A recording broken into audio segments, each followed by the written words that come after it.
ശ്രീ ചട്ടമ്പി സ്വാമിയുടെ സ്മാരക പ്രഭാഷണമാണ്. അത് നടത്തുന്നത് ശ്രീ NS ഗംഗാധരനാണ്. അദ്ദേഹം മാധവസ്വാമി ആശ്രമത്തിൻ്റെ പ്രസിഡന്റാണ്. അതോടൊപ്പം അവർക്ക് ആധ്യാത്മികതയും എല്ലാ അനുഭവത്തിലുള്ള ഭംഗിയ വ്യക്തിയാണ്. അദ്ദേഹത്തെ ആദ്യം ക്ഷണിച്ചു.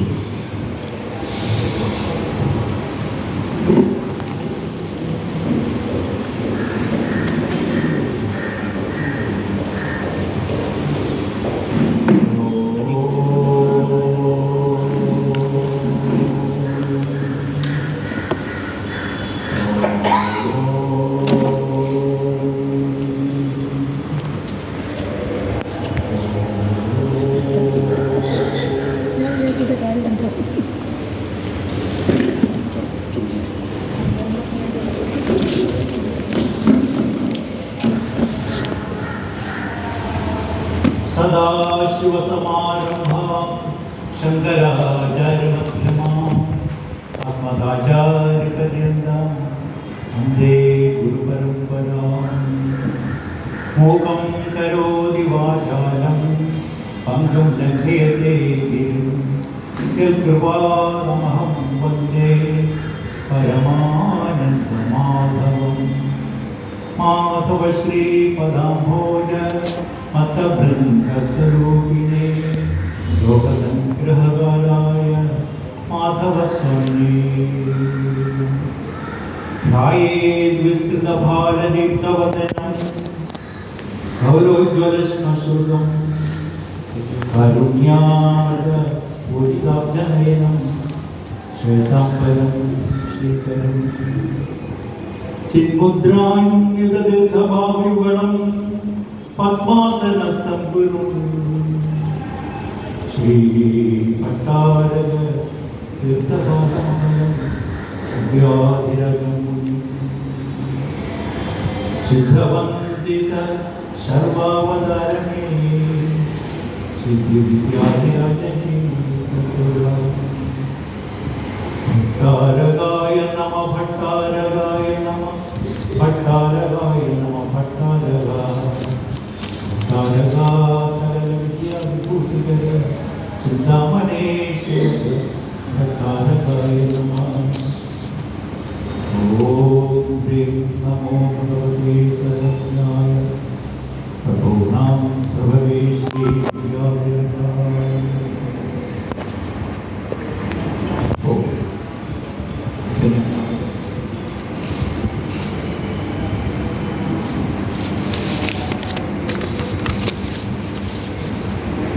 സമയത്തെക്കുറിച്ച് സംസാരിക്കാൻ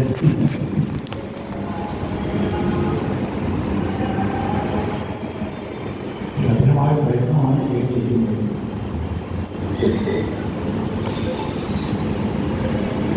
സ്വാമികൾ അക്കാലത്ത് ആധ്യാത്മികരുടെ അടിത്തറയിലാണ് ഓരോ കാര്യം ചെയ്തിരുന്നത്. ഉച്ചനീചത്വം മാറ്റുവാനും മറ്റ് സാമൂഹ്യ പരിഷ്കാരം ചെയ്യുവാനും നവോത്ഥാനത്തിനും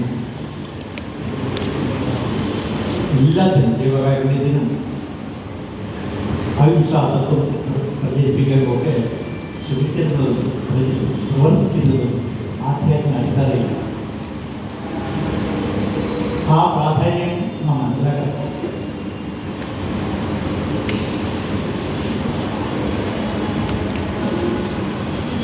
അദ്വൈത സിദ്ധാന്തം തന്നെ ഇപ്പോൾ ആരും പ്രചരിപ്പിക്കുന്നില്ല. അമ്പലങ്ങളിൽ ഇല്ല, കരയോഗങ്ങളിലില്ല, കമ്മ്യൂണിറ്റി ഹാളുകളിലില്ല, മറ്റ് സദസ്സുകളിലില്ല. യൂണിറ്റ് ബോർഡ്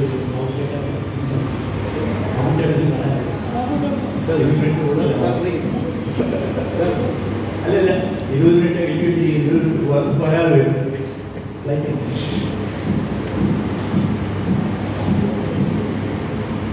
അതുകൊണ്ട് സ്വാമിയുടെ ജ്ഞാനം, വിജ്ഞാനം, ഭക്തി, പ്രപഞ്ച വൈരാഗ്യം,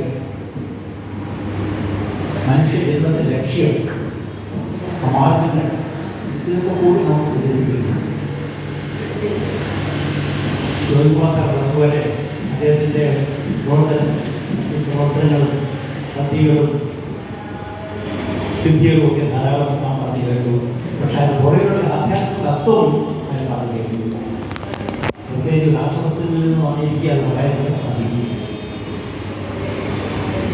എന്തൊക്കെ സംസാരിക്കണം എന്ന് വിചാരിച്ചാണ് ഒട്ടൊക്കെ തയ്യാറാക്കുക.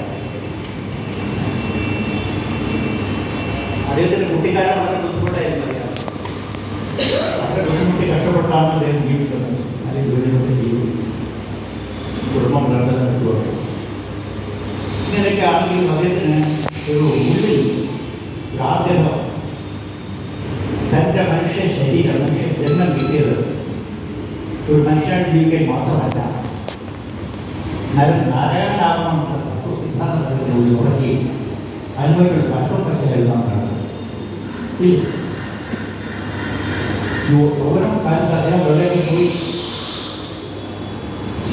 സുബ ജടപാടികൾ അദ്ദേഹത്തിൻ്റെ വസതിയിൽ പോയി നീണ്ട 4 വർഷം ഗുരുവിന് വിദ്യാഭ്യാസം നൽകി. മാത്രമല്ല ധാരാളം അവധൂതന്മാരെയും യോഗ്യമാരെയും കണ്ട് അവരിൽ നിന്നും നിരവധി ദർശന സ്പർശന വീക്ഷകൾ നേടി. അദ്ദേഹത്തിന് അദ്ദേഹം വളരെ ഉന്നതനായി. കുംഭകർമ്മത്തിൽ നിന്നും ഗ്രന്ഥങ്ങളെല്ലാം അദ്ദേഹം 3 ദിവസം കൊണ്ട് സ്കാൻ ചെയ്തു എന്നാണ് പറയുന്നത്. ഗ്രന്ഥങ്ങളെല്ലാം പൊടിതട്ടി കൊടുത്തിട്ട് സ്കാൻ ചെയ്തിട്ട് 4 ദിവസം കൊടുക്കുമ്പോഴേക്കും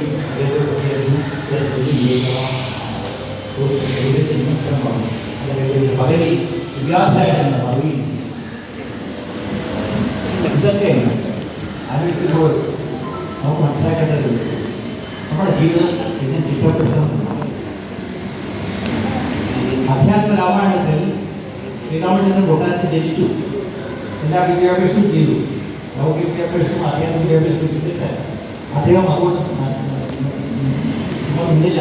വേറെന്തോ നേടണം അഭിമാനിച്ച അദ്ദേഹത്തിൻ്റെ ശ്രീരാമ മനസ്സിലുണ്ടായിരുന്നു.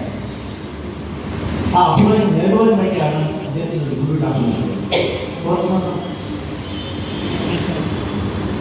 ആരായിരുന്നു അദ്ദേഹം ഉപയോഗിക്കുന്നത്? കൊട്ടാരത്തിൽ വസിച്ചിട്ടുണ്ടായിരുന്നു. എന്നിട്ട് അദ്ദേഹം യുവാവായി പ്രാപ്തരായ സമയത്ത് എന്തോ കിട്ടണമെന്ന് താല്പര്യത്തിൽ കൊണ്ടുപോയിട്ടുണ്ട്. എന്ത് ലാഭം? ഗുരുലാഭം. ആരാണ് ഗുരുലാഭമായി കിട്ടിയത് അദ്ദേഹത്തിന്? ആരാണ് പറഞ്ഞത്?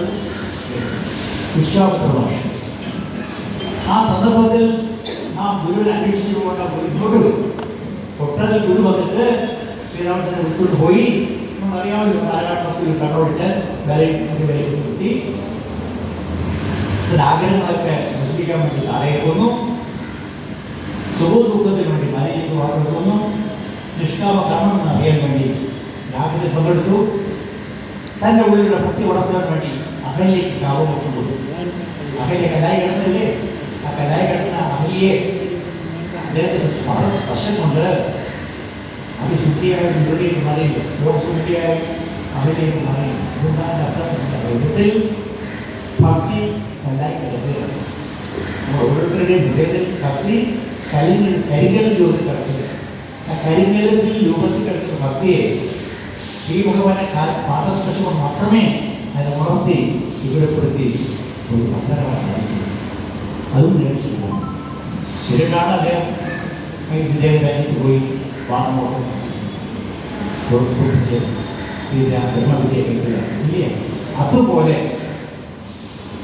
തമിഴകം കേൾക്കുന്നത് എനിക്ക് പെട്ടെന്നുള്ള അദ്ദേഹം ഓർമ്മ രാമായണമാണ് ഓർമ്മ. അതുപോലെ അദ്ദേഹം തൻ്റെ ജീവിതത്തിൽ എന്തോ ഉണ്ടാകണമെങ്കിൽ പല വൃത്തങ്ങൾ സമീപിക്കും. ഗുരുലാഭം പ്രേമയം ഉണ്ടാകുകയും ധാരാളം മന്ത്രങ്ങളും ശിക്ഷണങ്ങളുമെല്ലാം അത് അവസരക്കാരും യോഗിക്കാരും കിട്ടുകയും അദ്ദേഹം അത് ഉപയോഗിച്ച് അതൊരു സിദ്ധാന്തം പ്രകടിപ്പിക്കുന്നു. ഇല്ലേ?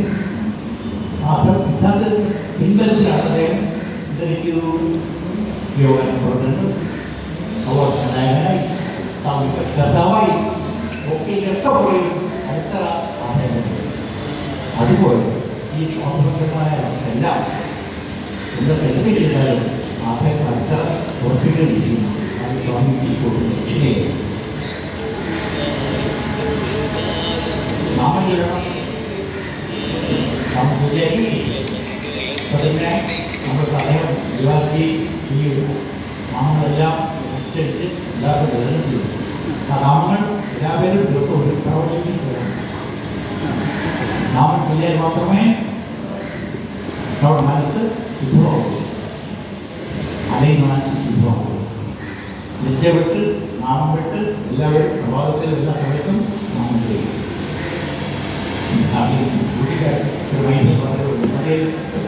മൈതിലാരാണ് മൈതിലായിരുന്നു കല്യാണം മായാദേവിയല്ലേ ഒരു ഒന്നല്ലേ ഉള്ളൂ. ഒരു സീതാദേവിയേ ഉള്ളൂ, ഒരു മൈതിലേ ഉള്ളൂ. എല്ലാവരും രാജ്ഞിയാണ്.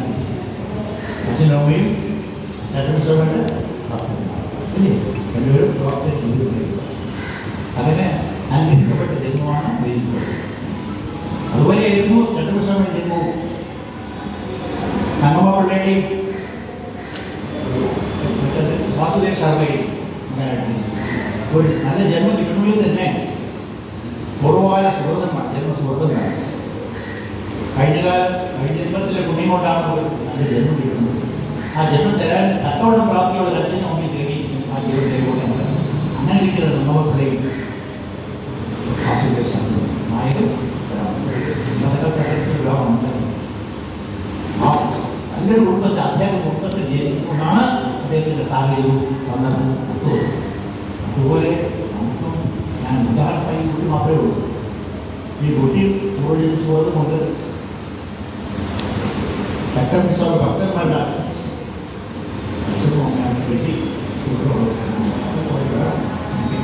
അത് പുണ്യം വേണം. ആ കുടുംബത്തിലും നമ്മളും ആയാലും മക്കളും നിർബന്ധവും ചെറുപ്പങ്ങളൊക്കെ അതിൽ ഭക്തിയും ശരിക്കും അനുഭവത്തിലുണ്ട്. എത്ര സമയം പോലെ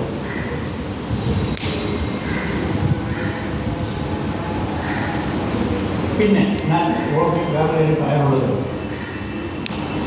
അധ്യാത്മരാമൻ ഉണ്ടാകാൻ കാരണം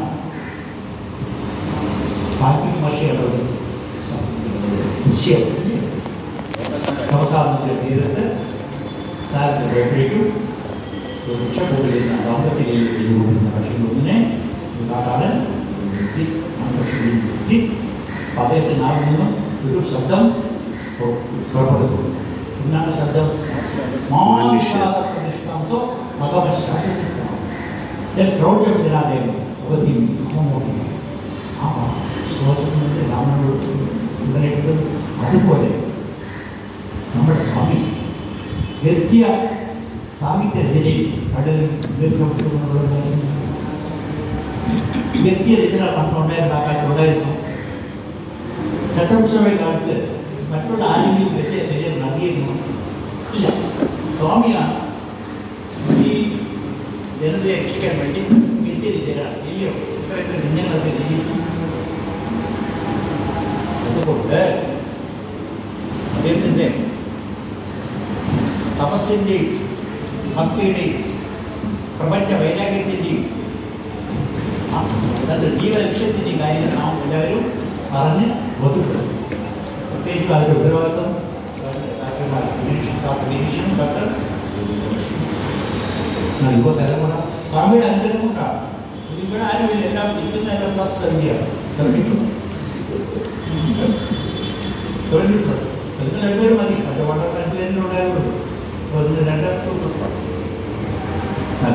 നിങ്ങൾ സ്വാമിയുടെ ഈ കർത്തവ്യങ്ങളെല്ലാം സ്വാമി കഷ്ടാവും ബോധാനായകനും ഒക്കെ പറഞ്ഞ കൂട്ടത്തിൽ ഇന്നും കൂടെ പ്രചരിപ്പിക്കണം. അദ്ദേഹത്തിന് ആധ്യാത്മിക ഭാവം ആധ്യാത്മിക അടിത്തറ ഇല്ല എങ്കിൽ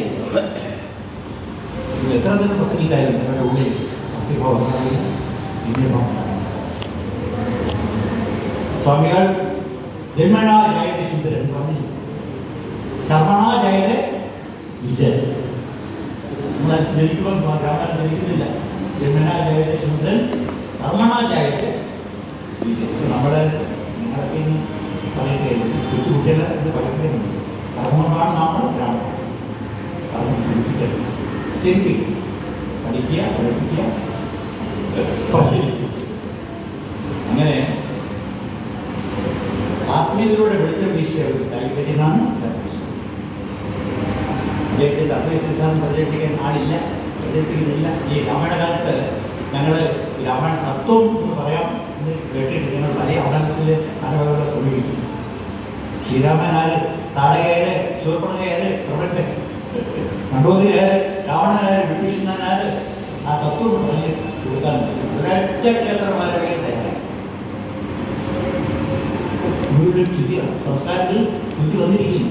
രാമായണം വായിക്കും, ഒരേ വായനയാണ്. പക്ഷേ അർത്ഥം എന്താണ്, ഇതിനു വേണ്ടി വായിക്കുന്നു എന്ന് ലക്ഷ്യബോധം. ഏത് പാർട്ടിയിൽ കൂടി പോയാൽ ആ ലക്ഷ്യം നേടാം എന്നുള്ള വിചാരിക്കുന്നു. പക്ഷേ രാമായണം മൊത്തവും മുഴുവനും അവരുടെ വന്നു. അതുകൊണ്ട് മനസ്സിലാക്കിയാലേ കുറിച്ചുള്ള ആ ഭാഷണമോ പ്രാർത്ഥനയോ ബ്രഹ്മത്തെയാണ് അദ്ദേഹം പറഞ്ഞിരിക്കുകയാണ്. പ്രകൃതിയെക്കുറിച്ച് അദ്ദേഹം പറഞ്ഞില്ല. ഏതാണ് പ്രകൃതി? ഈ കാണുന്ന നാമരൂപാന്തര പ്രപഞ്ചം അനേക കോടി ബ്രഹ്മാണ്ടം ജനിച്ചു. ഈ ബ്രഹ്മാണ്ടത്തിൽ ജനിപ്പിച്ചതാര്? എല്ലാം സൃഷ്ടിച്ചതില്ല ഇത്. ആ സൃഷ്ടികർത്താവ് ഈ സൃഷ്ടിക്ക് ഒരു കർത്താവ് വേണ്ടേ? ആ സൃഷ്ടികർത്താവാണ് സാക്ഷാൽ പേര് പറയാൻ ചെറിയ മനുഷ്യൻ എങ്ങനെ ഈ അട്ടകടാകത്തിൽ മൊത്തം സൃഷ്ടിക്കുന്ന ഒരു വ്യക്തി ഒരു വസ്തുവിനെ പേര് പറയാൻ പറ്റും. ഇന്നും പറയാൻ ബ്രഹ്മമെന്നോ കർമാത്മ ചെയ്തിട്ടുണ്ടോ മനുഷ്യനെന്നോ പറയാം. സ്വാമി പ്രചരിപ്പിച്ചത് ഈ അട്ടകടാകം മൊത്തം പ്രതിനിധിക്കുന്ന ശക്തി, സർവവ്യാപിത്വമുള്ള ശക്തി, സർവശക്തിപരനായ ശക്തി, സർവ അന്തരികമായിരിക്കുന്നത് സച്ചിദാനന്ദ സ്വരൂപൻ. അങ്ങനെ ഒരാളുണ്ട്. നമ്മുടെ മൂന്ന് ജാഗ്രത സ്വപ്ന സുഷ്ടിച്ച അവസ്ഥയിൽ സാക്ഷിയായിരിക്കുന്ന വസ്തു. മൂന്ന് ശരീരം, സ്ഥൂല ശരീരം, സൂക്ഷ്മ ശരീരം, കാരണ ശരീരം. ഈ മൂന്ന് ശരീരത്തിനും ദർശനായിരിക്കുന്ന ശക്തി. നമുക്ക് 5 കോശങ്ങളുണ്ട്. 5 കോശങ്ങൾക്കും അന്യനായിരിക്കുന്ന ശക്തി ആര് ആര് അതിൽ വിളിക്കേണ്ട ഭഗവാൻ മനുഷ്യ ശരീരം മനുഷ്യ ശരീരം കിട്ടിയിട്ടു മൃഗത്തെ പോലെ മൃഗമനുഷ്യന്. അതുകൊണ്ട് ഈ തത്വം ആത്മാവിൻ്റെ തത്വം കൂടി സ്വാമി പ്രചരിപ്പിച്ചിരുന്നു. ആ പ്രചരിപ്പിച്ച തത്വത്തിൽ കൂടി നമുക്ക് വരും തലമുറയ്ക്ക് അങ്ങനെ സച്ചിദാനന്ദ സ്വരൂപം ഉണ്ടെന്നും ആ സ്വരൂപത്തിൽ കൂടെ തന്നെ ഒരു മായാശക്തി സൃഷ്ടിച്ചതില്ല ആവുമ്പോഴേക്കൊന്നും ആ മായശക്തി അത് പ്രപഞ്ചത്തിൽ മൊത്തം സൃഷ്ടിക്കുന്നതെന്നും രക്ഷിക്കുന്നതും സംഭരിക്കുന്നതും ആ ശക്തിയാണ് അന്ന് പരബ്രഹ്മ ചൈതന്യം അതിൽ നിന്ന് വന്ന ആവിർഭിച്ച മായശക്തി മൂലം പ്രകൃതി ഇങ്ങനെയൊക്കെ പറയും. ആ മായശക്തി പേരെന്താണ്? പ്രകൃതിയിലാണ് ഈ ചന്ദ്രനും സൂര്യനും നക്ഷത്രങ്ങളും പർവ്വതവും. അതിലാണ് നമ്മൾ പെട്ടിരിക്കുന്നത് മനുഷ്യൻ. അപ്പൊ നമുക്ക് എന്തിനു ഈ ജന്മം ഭഗവാൻ തന്നു? മനുഷ്യ ശരീരം കിട്ടാൻ ഭഗവാൻ എന്തിനാണ് വേണ്ടത്? നമ്മൾ മനസ്സിലാക്കി 86 ലക്ഷം പട്ടികൾ ജനിച്ചും മരിച്ചുമാണ് മനുഷ്യ ശരീരം കിട്ടിയത്. എന്നിട്ട് തന്നു പോകാൻ മൃഗം കൊണ്ട് ജീവിക്കാനാണോ? സുഖഭോഗത്തിന് വേണ്ടി മാത്രമല്ല. അവൻ ഈ എങ്ങനെയെങ്കിലും അവൻ ഭജിച്ച് അവരുടെ പാദത്തിൽ ഈ ശരീരം പോയി, ഈ ജീവൻ പോയി. ഈശ്വരനെന്ത്? ജീവനെന്ത്? ജഗത്തുണ്ട്. ഈശ്വരനേത്? ഈ ജീവനേത്? ഈ ജഗത്ത്. അതാണ് സ്വാമികൾ ജീവിതം. അന്നത്തെ കാലത്ത് അവരുടെ ഒപ്പം പലരും സന്യാസിമാരായി, പലരും ശിഷ്യന്മാരായി. നടക്കുന്നത് 100 വർഷം മുമ്പല്ലേ, 100 വർഷം മുമ്പ് പലരും നേടിപ്പോയി. പക്ഷെ ഇന്നത്തെ കാലത്ത് വളരെ മനസ്സിലാക്കാനോ അതേപോലെ ചട്ടസ്വാമിയുടെ ആത്മീയ വശം പഠിക്കുവാനോ പഠിച്ച് തൻ്റെ ജീവിതം നയിക്കുവാനോ ശ്രമിക്കുന്നില്ല എന്ന സാഹചര്യം. അതുകൊണ്ട് വേണ്ടി ക്ഷമിക്കണം. സിദ്ധി വൈഭവം മാത്രം വന്നാൽ നമുക്ക് എങ്ങനെ രക്ഷപ്പെടാം?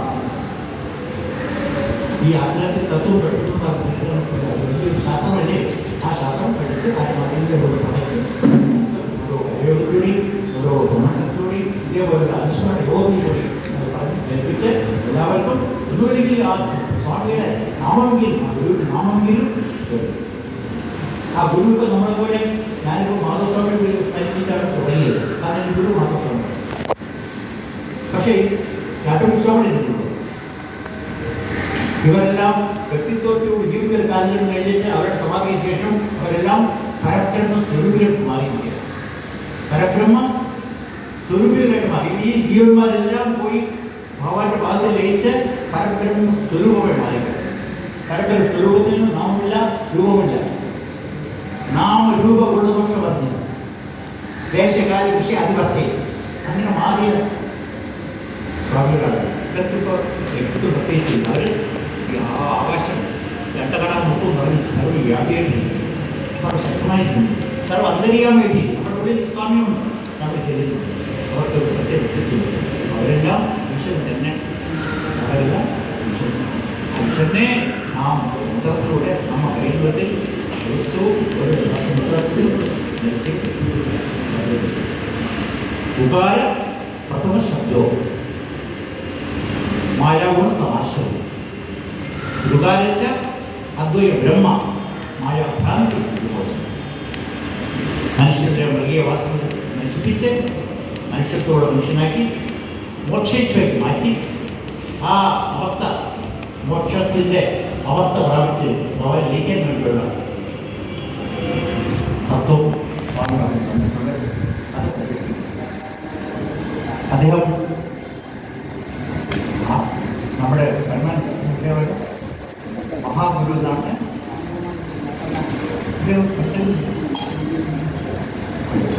ഇവിടെ ഇരിക്കോട്ടോ. മഹാഗുരു എന്നാണ് നാം അറിഞ്ഞിരിക്കുന്നത്. മഹാഗുരു ഗുരുക്കന്മാര് മഹാഗുരു ആര്? അയ്യാഗുരു സ്വാമി ഉണ്ടായിരുന്നു, നാരായണഗുരു സ്വാമി ഉണ്ടായിരുന്നു, ചട്ടമ്പി സ്വാമി ഉണ്ടായിരുന്നു. ഈ അയ്യാഗുരു സ്വാമി എടുത്ത് നാരായണഗുരു സ്വാമി ചട്ടമ്പി സ്വാമി വന്നപ്പോൾ ഒരു കാര്യം ചോദിച്ചപ്പോഴേക്കും അയ്യാഗുരു സ്വാമി എന്ന് പറയുന്നു. തീർച്ചയായിട്ടും മഹാഗുരു അദ്ദേഹത്തിന്റെ ജീവകാലത്തിൽ അഹിംസാ തത്വം അദ്ദേഹത്തെ എന്താ തത്വം? അഹിംസാ തത്വം. ഇതിനകത്ത് അർത്ഥം ഏതൊരു ജീവി ജനിച്ചു കഴിഞ്ഞാൽ ആ ജീവിയുടെ ഉദ്ദേശം മോക്ഷമാണ്. അദ്ദേഹം ഗുരുവായും ഏത് ഹിന്ദു പശുവായാലും ഗാഢയായാലും കോഴിയായാലും അതെല്ലാം ജനിച്ചു കഴിഞ്ഞാൽ ആ ജീവന്റെ ലക്ഷ്യം മോക്ഷം. അറിയുന്നുണ്ട് നമ്മൾ എത്ര പശുവിന് കൊല്ലുന്നു, എത്ര കോഴിയെ കൊല്ലുന്നു, എത്ര പോത്തിനെ കൊല്ലുന്നു. ഒരു പോത്തിനെ കൊല്ലുമ്പോഴേക്കും അതിൻ്റെ മോക്ഷമാർഗത്തിൻ്റെ വഴി തടസ്സപ്പെടുത്തുക. കേട്ടിട്ട് ശ്രദ്ധിക്കുന്നുണ്ടെങ്കിൽ ഒരു കോഴിയോ ഒരു പശുവിനെ കൊല്ലുമ്പോൾ കത്തിയോട് കൊല്ലുമ്പോൾ ആ പശുവിൻ്റെ മോക്ഷമാർഗത്തിൽ ഒരു വഴി തടസ്സപ്പെടുത്തുക. അത് ചട്ടമ്പി മനസ്സിലാക്കിയിട്ടാണ് പറഞ്ഞത് ഹിംസ പാടില്ല. അദ്ദേഹം അഹിംസാ തത്വം ഉൾക്കൊള്ളുകൊണ്ടാണ് പാമ്പും എലിയും പേരുമൊക്കെ അദ്ദേഹത്തിൻ്റെ കൂട്ടുകാരാണ്. പാമ്പനെ കണ്ടാൽ പോകുന്നുണ്ട്, അത് പോകും. കുറുമ്പനെ കണ്ടാലും ഞാൻ പോകും. നമ്മളും തത്വം പഠിച്ച് ആചരിക്കും, പ്രചരിപ്പിക്കും. പിന്നെ മനസ്സിനെ കീഴടക്കുക എന്നാണ് പറഞ്ഞത്. മനയേവ മനുഷ്യാണോ ബന്ധ മോക്ഷം. ഒരേ ഒരാളുടെ മനസ്സാണ് ബന്ധത്തിനാകുന്നതും മോക്ഷമാക്കുന്നത്. അപ്പം നമ്മുടെ ലക്ഷ്യം വേണം നമ്മുടെ മനസ്സിനെ അടക്കുക, മനസ്സിനെ അടക്കുക. ആ വിദ്യയാണ് സ്വാമി പ്രചരിപ്പിക്കുന്നത്. മനോനിയന്ത്രണം ചെയ്ത് അവസാനം മനോനാശവും. മനോനാശം സ്വാമിയുടെ ഭാഷയാണ്, ചട്ടമ്പിയുടെ ഭാഷയാണ്. മനോനാശം മനോനാശം മുക്തി. വിസർജ്യം പറയണം. മനോനാശം മുക്തി കാര്യമില്ല. മനോനാശം മുക്തി. വാസനാക്ഷയം മുക്തി. അഹങ്കാരക്ഷയം, അഹങ്കാരനാശം മുക്തി. ഈ സമൂഹത്തിൽ പറയാറുണ്ടെങ്കിൽ നമുക്ക് എഴുതി സ്വാമിയെ കുറിച്ച് സംസാരിക്കാൻ വരുമ്പോൾ ഇത് കേട്ടില്ല എങ്കിൽ നിങ്ങൾ സ്വാമി ഒട്ടും പഠിക്കും. സ്വാമിയുടെ ആധ്യാത്മിക വശം മനസ്സിലാക്കിയിട്ടില്ല, പലരും മനസ്സിലാക്കിയിട്ടില്ല, അനക്കത്തും പറയും. അതിനായിട്ട് മനഃപൂർവ്വം ഈ സബ്ജക്റ്റ് പോകുന്നത്. അപ്പോൾ വാസനാക്ഷയം മുക്തി, മനോനാശം മുക്തി, അഹങ്കാരനാശം സ്വാമി കഴിക്കേണ്ട. അപ്പോൾ സ്വാമി തന്മ ഈ അവസ്ഥ എങ്ങനെ പ്രയത്നിക്കുന്നു? ഈ പ്രായത്തെങ്കിലും ഏത് കാര്യത്തിൽ ഒരു സ്പർശം കൊണ്ടോ ഒരു നോട്ടം കൊണ്ടോ ഏത് നിമിഷത്തിൽ നമ്മുടെ സകല വാസനകൾ നശിച്ച് നമുക്ക് ആനന്ദപ്രാപ്തി മോക്ഷപ്രാപ്തി കിട്ടാൻ സാധ്യത ഉണ്ട്. അതിന് കാരണം പ്രശ്നമില്ല. ഇങ്ങനെ വയസ്സായിപ്പോയി സാധിക്കുമോ എന്ന് ശങ്കിക്കേണ്ട കാര്യം. ഒരു കടാക്ഷം ഉണ്ടെങ്കിൽ അദ്ദേഹം ഇദ്ദേഹത്തെ 30 നോക്കെല്ലാം വരുത്തി തരും, വാസനക്ഷേമത്തിൽ തരും, അഹങ്കാരക്ഷേമത്തിൽ തരും. പിന്നെ അദ്ദേഹം പറഞ്ഞത് പുരുഷൻ സ്ത്രീ, പുരുഷനും സ്ത്രീ, പുരുഷൻ ഭഗവാൻ, സ്ത്രീ മുകളിൽ പറഞ്ഞു. ആ പുരുഷൻ സ്ത്രീയുടെ ഭർത്താവ് ധരിക്കുന്നവൻ, ഭാര്യ ധരിക്കപ്പെടുന്നവൾ മാത്രമല്ല, അവരെ ഈശ്വര രൂപത്തിൽ കാണുന്നു. ഈശ്വര രൂപത്തിൽ കാണും. ഭാര്യയെ ദൈവ രൂപത്തിൽ, ഭർത്താവിനെ ശ്രീപരമശിവത്തിലും കാണാൻ ഭാര്യ എപ്പോഴുള്ളതായിരുന്നു, സാമർഥ്യമുള്ളതായിരുന്നു. ആര് പഠിപ്പിക്കുന്നു? ചട്ടപ്രശ്രമത്തിലൂടെ പഠിക്കുന്നു. ഇതൊക്കെ ഞാൻ നിങ്ങൾക്ക് വേണ്ടി പറയാൻ വേണ്ടി പല ബുക്കുകൾ വായിച്ചിട്ട് വായിച്ച് സ്വാമിയുടെ ആധ്യാത്മിക വശങ്ങൾ പഠിച്ചു കൊണ്ടുവന്നു. മാത്രമല്ല ഭാരതീയ പാരമ്പര്യം കേരളത്തിലാണല്ലേ ചെറിയ സ്ഥലങ്ങളിൽ പോകുന്നത്. പക്ഷേ ഭാരതത്തിലെ ശൈവ സിദ്ധാന്തം, വൈഷ്ണവ സിദ്ധാന്തം, ശാക്തീയ സിദ്ധാന്തം ഇവയൊക്കെ ഒന്നായി കൊണ്ടുകൊണ്ട് അദ്വൈത ഭാവത്തിൽ കൂടി ഇത് ഒന്നാക്കണമെന്ന് അദ്ദേഹം താല്പര്യം പ്രകടിപ്പിച്ചിരുന്നു. ഓരോ മനുഷ്യനും ശരീര അഭിമാനപ്പെട്ട് ഈശ്വര അഭിമാനിയാകണം അദ്ദേഹം പറഞ്ഞിരുന്നു. എല്ലാ തരത്തിലും സ്വാമിയുടെ ആദ്യം പക്ഷേ നാം പഠിച്ചേ തീരുള്ളൂ. അതിൽ ഉത്തരവാദിത്തം നിങ്ങൾ രണ്ടുപേർക്ക് ശരിയാണ് കേട്ടോ. ഞങ്ങളെല്ലാം നാമം ചൊല്ലിയുള്ളൂ. നമ്മളെല്ലാം നാമം ചൊല്ലി ഭഗവാന്റെ രൂപം മനസ്സിലായിട്ട് വിസ്തൃതഭാരതീർത്ഥവചനം ഗൗരവോജ്വലസ്മൃതം കാരുണ്യാപുരിതാബ്ജനയനം ശ്വേതാംബരം ശ്രീകരം ചിന്മുദ്രാന്വിത ദീർഘഭാവ്യുഗളം ആത്മാസനസ്ഥം ഗുരും ശ്രീഭട്ടാരക ദീർഘഭാവനം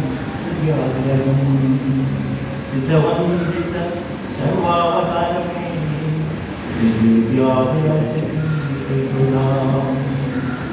ശ്രീവിദ്യാധിരാജം സതതം നമാമി.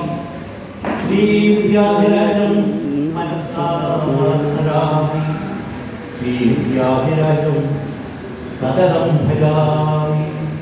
ശ്രീവിദ്യാധിരാജം സതതം പ്രജാമി. കേൾക്കുന്നുണ്ടോ? ശ്രീവിദ്യാധിരാജം സതതം നമാമി.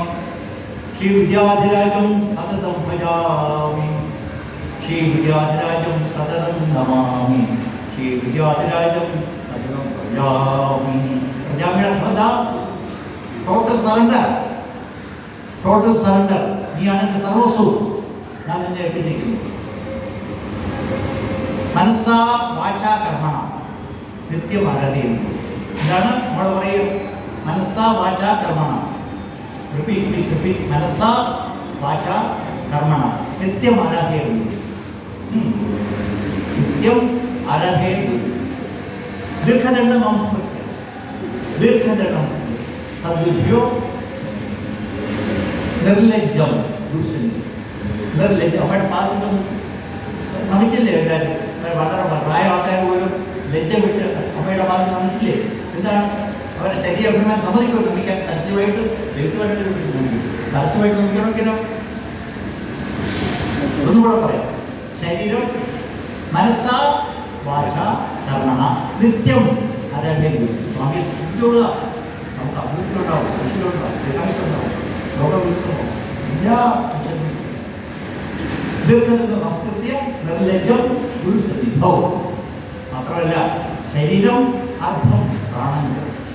ശരീരം അർത്ഥം പ്രാണഞ്ച സദ്ഗുരുഭ്യോ സമർപ്പേ. ആത്മദാരാജം സർവം സദ്ഗുരുഭ്യോ വേദിക്കുക. മനസ്സിലാവുന്നത്? നമ്മുടെ സർവസ്വം ഭാവന്റെ മുമ്പിൽ വയ്ക്കുക. അതെ, മുഴുവൻ മേടിക്കുന്നുണ്ട്, ഒന്നും മുഴുവൻ. പക്ഷേ മനസ്സുകൊണ്ട് സർവസ്വം. ശരീരം അർത്ഥം പ്രാണഞ്ച. സ്വന്തം ശരീരവും അർത്ഥവും പ്രാണഞ്ച സദ്ഗുരുഭ്യോ സമർപ്പേ. ആത്മ ധാരാധികം സർവം സദ്ഗുരുഭ്യോ വേദിയെ. വിവേദ്യമായിട്ട് നമുക്ക് വിജയിക്കും. ഇവർക്കും മനുഷ്യ ജന്മത്തിൽ ലക്ഷ്യമായ ആത്മസാക്ഷാത്കാര എല്ലാവർക്കും ചെറിയ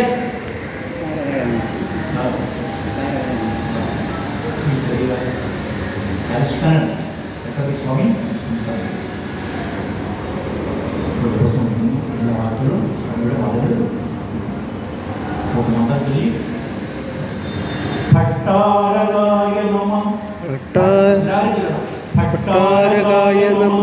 ഭട്ടാരകായ നമ ഭട്ടാരകായ നമ ഭട്ടാരകായ നമ സകല വിദ്യാവിഭൂതികര ചിന്താമണി ശിവദ ഭട്ടാരകായ നമ ഭട്ടാരകായ നമ ഭട്ടാരകായ നമ ഭട്ടാരകായ നമ ഭട്ടാരകായ സകല വിദ്യാവിഭൂതികര ചിന്താമണി ശിവദ ഭട്ടാരകായ നമ